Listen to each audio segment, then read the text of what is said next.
Bismillahirrahmanirrahim. Assalamualaikum warahmatullahi wabarakatuh. Shalom, Om Swastiastu, Namo Buddhaya, salam kebajikan. Yang saya hormati Sekjen DPP Partai Golkar yang merangkap Ketua Fraksi Partai Golkar, Pak Sarmuji, sahabat saya. Yang saya hormati Ibu Atifah sebagai Ketua KPPG dan seluruh pengurus yang baru dilantik. Saya harus jujur mengatakan tadi ketika Ibu dilantik tadi, saya bisik sama sekjen saya. Ini kelihatannya ada calon kepengurusan organisasi sayap yang menyaingi DPP Partai Golkar.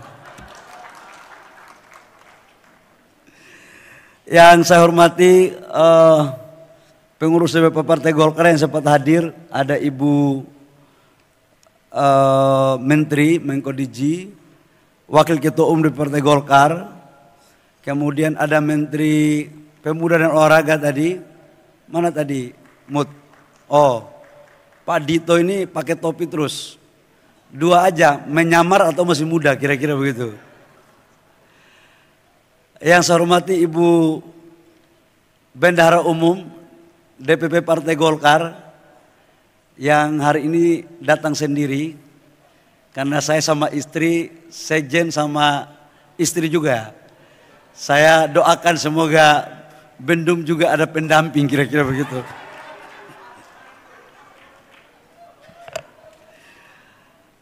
Teman-teman fraksi Golkar yang sempat hadir, yang mohon maaf tidak disebut satu persatu, tapi kalau tidak salah ada Pak Misbakun tadi. Pak Misbakun membatalkan kegiatan larinya di Amerika, balik untuk kegiatan Golkar. Inilah sebagai wujud kader partai yang PDLT-nya lulus. Sering-sering aja begitu Pak Misbakun. Ketua-ketua organisasi yang didirikan maupun mendirikan yang sempat hadir, ada Satkar Ulama, ada AMPI, ada MDI, dan Soksi, ya Soksi. Bapak kelihatannya ada menuju ke sana ya Pak Misbakun. Yang saya hormati para senior-senior PG yang sempat hadir, yang saya mohon maaf tidak sebut satu persatu, ketua-ketua umum KPPG terdahulu, ada Ibu Airin, ada Kak Ula, ada tadi, ada Ibu Sarwan Hamid yang saya dapat laporan, ada Ibu Nina Akbar Tanjung senior yang sempat hadir, dan ibu-ibu semua. Saya mohon maaf tidak sebut satu persatu, khusus tamu kita yang saya hormati, ketua-ketua dari organisasi sayap perempuan dari partai yang ada Demokrat yang saya lihat tadi, PAN, PKB,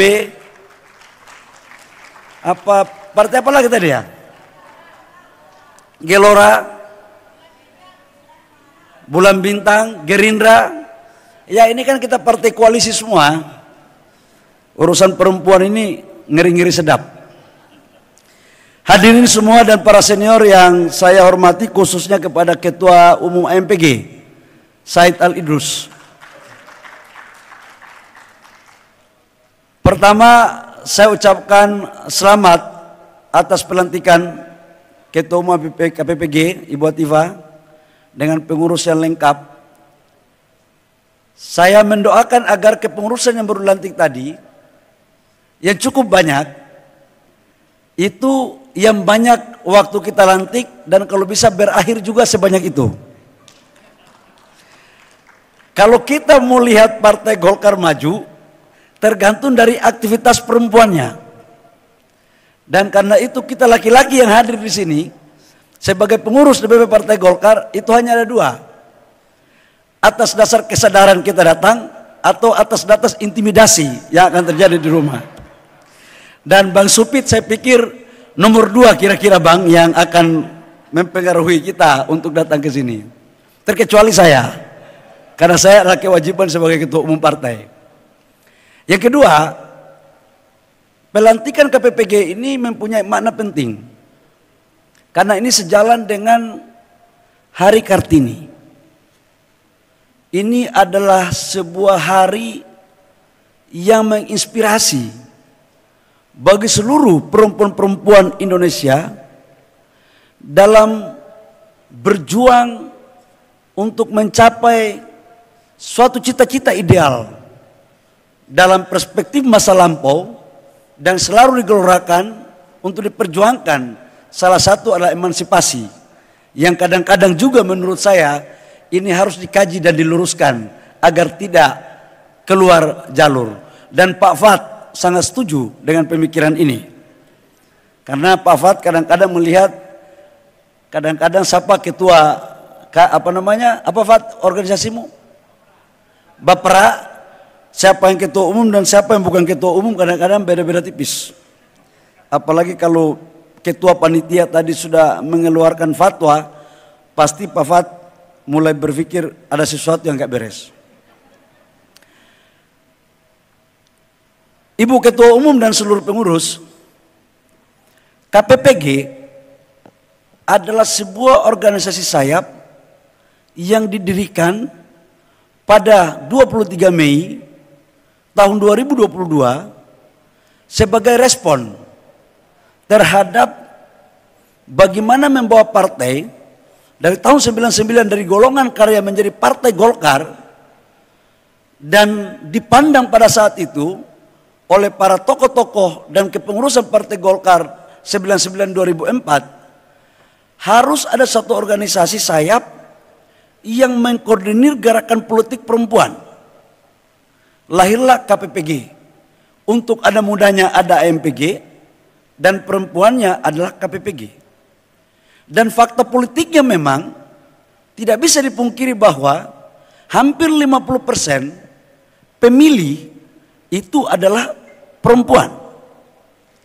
Dan menurut saya partai yang survive dan mampu untuk menjadi yang terbaik tidak terlepas dari proses keterlibatan perempuan yang kuat sampai di tingkat TPS. Itulah kemudian partai akan bisa mendapatkan suara terbanyak. Dan golputnya sebenarnya untuk perempuan itu pun tidak sebanyak laki-laki golputnya. Nah, ini kalau mampu kita mengkoordinir secara baik, maka saya mempunyai keyakinan bahwa KPPG ke depan ini sudah akan menjalankan fungsinya. Awalnya dilakukan oleh Ibu Airin dan sekarang dilakukan oleh Ibu Atifah. Harapannya kesinambungan ini terus terjadi. Apa yang sudah bagus di kepengurusan yang lalu ditingkatkan. Nah, dalam konteks distribusi dan keberpihakan DPP Partai Golkar kepada perempuan, kader Golkar tidak perlu diragukan. Saya harus jujur mengatakan, tidak banyak partai yang ada di Indonesia yang mendorong kader perempuan untuk menjadi anggota kabinet sebanyak Partai Golkar. Kita mempunyai satu menteri, Ibu Mutia. Ada 2 wamen. Itu dari eksekutif. Dari legislatif ada 3 pimpinan komisi. Kan kita di DPR itu cuma 3 ketua komisi. Komisi 10, 11, 12. Ya, saya sebagai orang yang mengerti betul perjuangan perempuan memberikan kepercayaan 1 ketua komisi kepada perempuan, yaitu ketua umum KPPG. Dan 2 pimpinan komisi juga perempuan. Satu adalah wakil ketua komisi 13 Ibu Dewi, dan satunya adalah wakil ketua komisi 3 Ibu Sari. Dan dalam perjalanan Partai Golkar, hitungan saya pasca reformasi, belum pernah bendara umum Partai Golkar itu perempuan. Baru kali ini perempuan. Jadi nggak perlu diragukan, karena kami yakin dan percaya bahwa tidak ada seorang laki-laki hebat yang sukses tanpa ada wanita di sampingnya yang punya kontribusi gitu. Cuman barang ini kalau diangkat terus bisa-bisa bahaya juga sekjen gitu. Nah, karena itu saya percaya betul bahwa KPPG akan mampu memainkan peran secara maksimal ke depan. Dan konsolidasi harus dilakukan. Organisasi-organisasi sayap yang ada maupun organisasi kepemudaan yang ada perempuannya, saya pikir harus ada satu platform berpikir bersama yang inheren, yang bisa digerakkan secara bersama-sama. Kalau ini mampu kita lakukan, maka saya yakinlah bahwa sebesar apapun tantangan ke depan, Partai Golkar akan insya Allah bisa berkompetisi dengan sehat dengan partai-partai yang lain. Karena ini hari Kartini dan sudah memasuki hampir jam 10, saya pikir saya akhiri dan sekali lagi saya ucapkan selamat atas pelantikan. Semoga terus semangat Bu, dan kita akan berkolaborasi dengan program di DPP Partai Golkar. Para senior yang sempat hadir, saya ucapkan terima kasih. Ini saya mohon bimbingan kepada para senior. Junior ini jangan juga menganggap karena masih muda terus tidak belajar sama senior. Senior ini boleh usia sudah senior, tapi ilmunya paling banyak. Dan kita belajar ilmu yang baik dari para senior-senior ini. Hargai senior. Minta pendapatnya, diundang ada acara, kalau tidak datang didatangi untuk bersilaturahmi. Memang senior itu punya hak untuk juniornya datang bersilaturahmi. Ini sebagai pesan moral kita untuk membangun silaturahmi yang baik dalam rangka membangun kekompakan. Selamat KPPG, jaya selalu dan sukses selalu. Demikian, kurang lebihnya mohon maaf. Wabillahi taufiq wal hidayah. Wassalamualaikum warahmatullahi wabarakatuh. Shalom, Om Santi Santi Om, Namo Buddhaya, salam kebajikan.